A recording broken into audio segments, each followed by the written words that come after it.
My name is Travis Andrews, and I'm here in Oakland, California, at Jason's house, where we rehearse in this shed, and we wanted to do a rig rundown. I have some weird stuff. I don't know that I have anything truly remarkable. I use very similar things to what a lot of other metal guitarists do, but I have some weird little functions built into them that are kind of fun for me to talk about. But I'm going to go from like a more standard tuning to like less standard tunings. So I used to have a Van Halen guitar, and it kind of drove me nuts. I love Eddie Van Halen, but it just drove me nuts that it was someone else's signature model. So I found this one in Chicago at Making Music. I'd bought like kind of a heavy metal amp. I think I bought like a Diesel or something to do the first Trader record, and then they kind of threw in this guitar. And they were kind of cool. They had these like, you know, just shredder Charvels on the wall, and then they were labeled like stakes. There was a rare one which didn't have a lot of blow torching, a medium rare, which is this one, which I guess has like the second amount of blow torching, and then there was a medium well which started to look like Craters on the Moon, and then the well done one was just like pretty crispy. I use D-tunas. I don't play in drop D and freighter ever. I don't know why. That tuning just drives me crazy, but I do have a D-tuna. This is actually kind of cool. I made my own black D-tuna. My mother-in-law has a glass art shop, so I used glass art tools to stress and black my own stainless steel D-tuna. Pretty proud of that. And I use Fishman Fluence humbuckers a lot. Also the single coils. I just like the Fluences quite a bit because I don't know. I like the character and stuff of passive pickups. I'm just kind of sick of noise and stuff, and can't put a price on consistency. So this one's the Classic, and I love the Classic. I don't really use I have the Hot Rod push pull, but this is just like the PAF. And the PAF for playing metal is rad. It's just like a little bit less, you know, I think like when you're hitting high gain with like a high gain amp with like a high gain pickup, it starts to turn into like a synthesizer. But like the PAF one's like really great. Like it has this great high end that I love. And then I feel like it doesn't sound like a little bit too modern metal-y, you know, it still has like some color, and I feel like I have to work hard. I think that's kind of, I think it's an important part, to sound like too Catholic or something, but I think an important part about playing like heavy music is not making it easy. It shouldn't be easy. It shouldn't just be up there, you know, doing my sweep exercises and stuff. Like I actually want to do something physically difficult, because if I were buying a ticket, I'd want to see somebody sweat, but I'm not nice.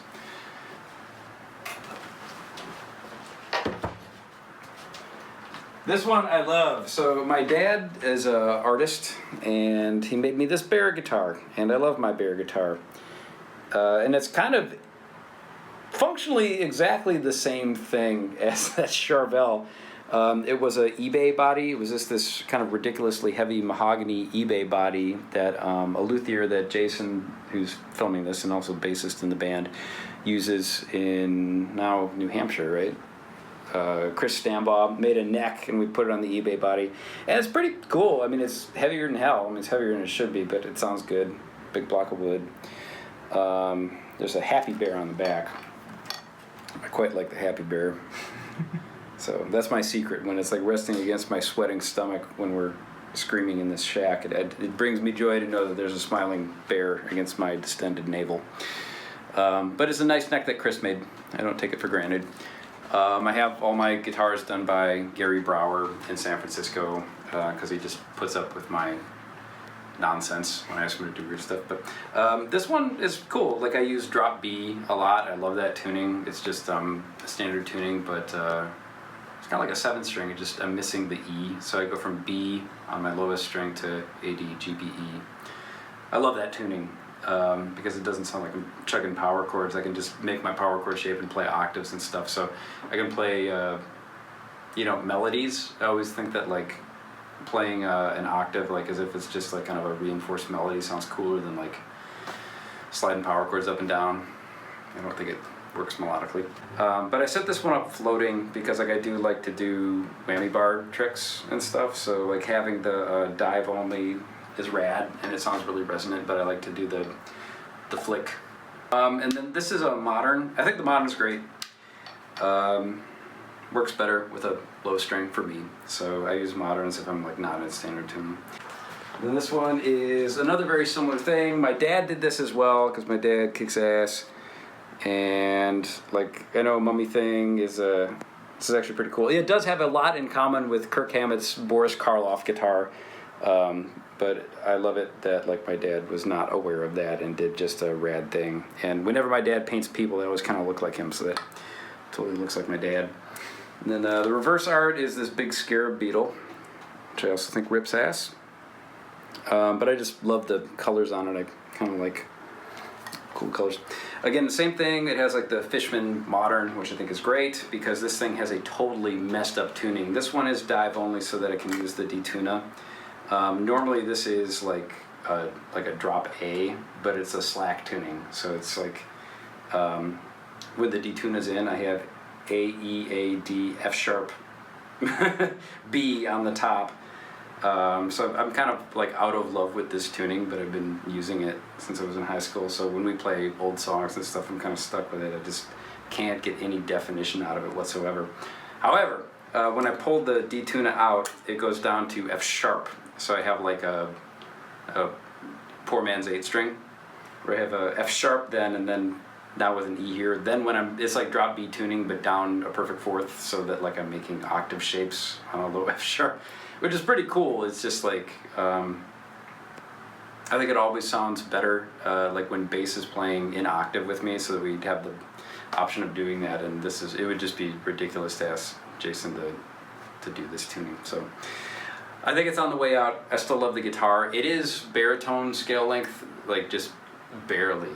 This one is a 27-inch, again with a neck made by Chris Stambaugh. It's a great luthier.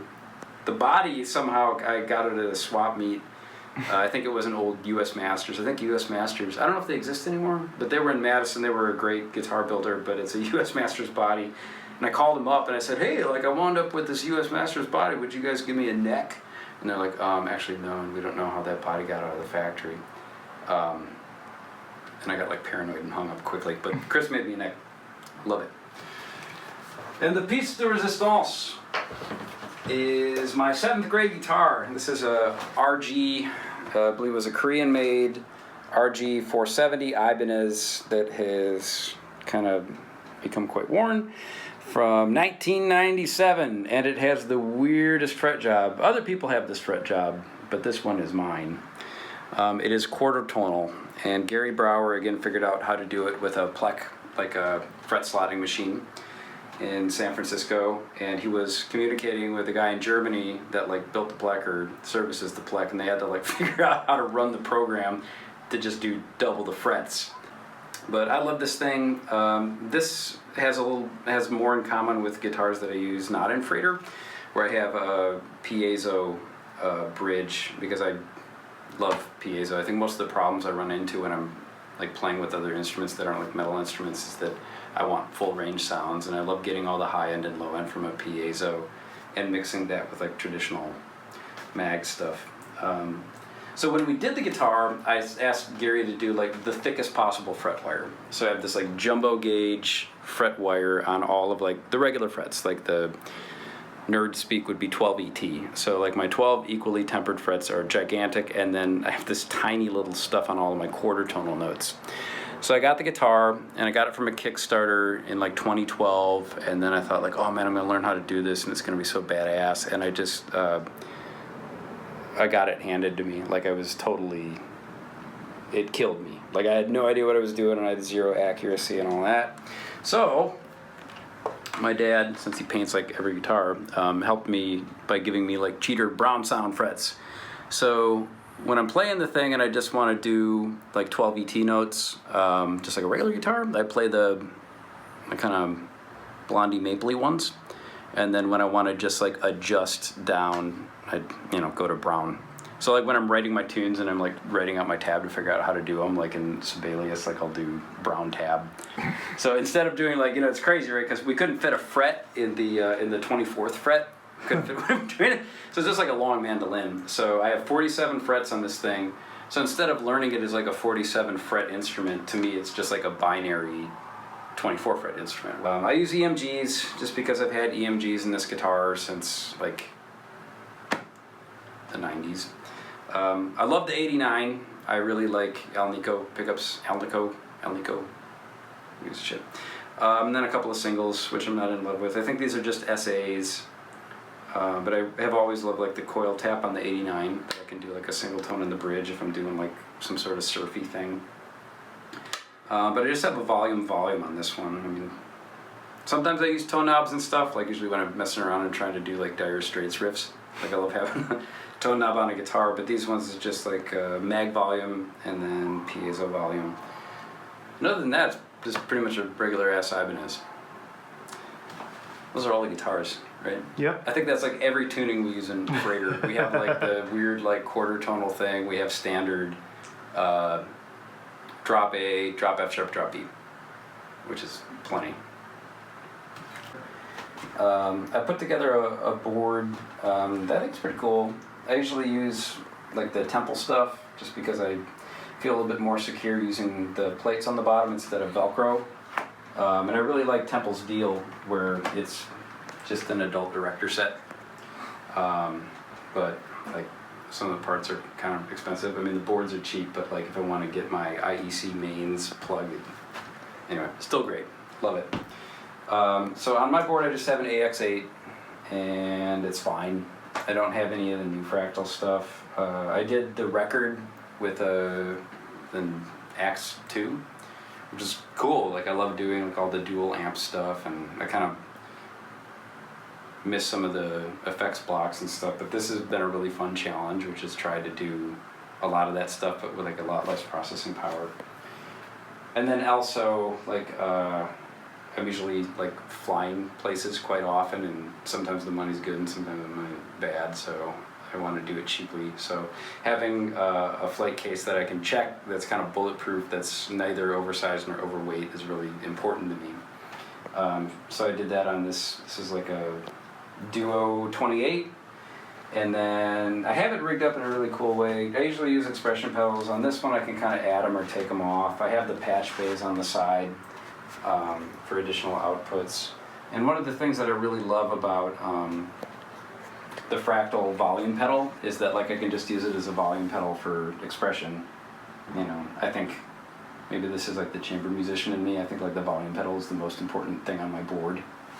That's the one thing I just can't live without. So I use it as an expression pedal, volume, but then I also use the analog output for a couple of reasons. So before it even hits the Fractal, when it comes in from the G70 wireless unit, I have it running out, so I can either dual amp, like I can use the analog out of the volume pedal, and then have the other input going into the AX8, where I can just either run it as a DI, so that if I wanted to reamp it later, I could.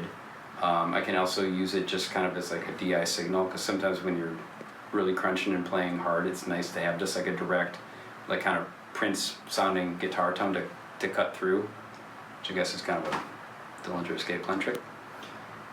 For the studio recordings, is having like that totally direct dry thing that cuts. So I'll use like the second output, the one that comes out of the analog from the Fractal EV1 a lot. And then the last thing on my board, which you might have seen is kind of weird, I have just a one button MIDI over USB switcher. My friend Dennis took a Logidy or a Logidy UMI3, which you can find on Amazon, and then took one button out of it, because usually it's like a C, a D, and an E MIDI note that you can use to trigger effects, but I just have the C note, so that if I need to trigger like a max patch or like anything else really that would go over a printer cable, I just have this like single button thing. It's rad. So obviously I spent a lot of time thinking about this and working on it, but I love it. So whenever they come out with a new one or whatever, I'll probably make a similar type of thing and just kind of upgrade. Any questions? That's good, man. Thank you so much. Yeah. All right. Bye, Travis. Bye.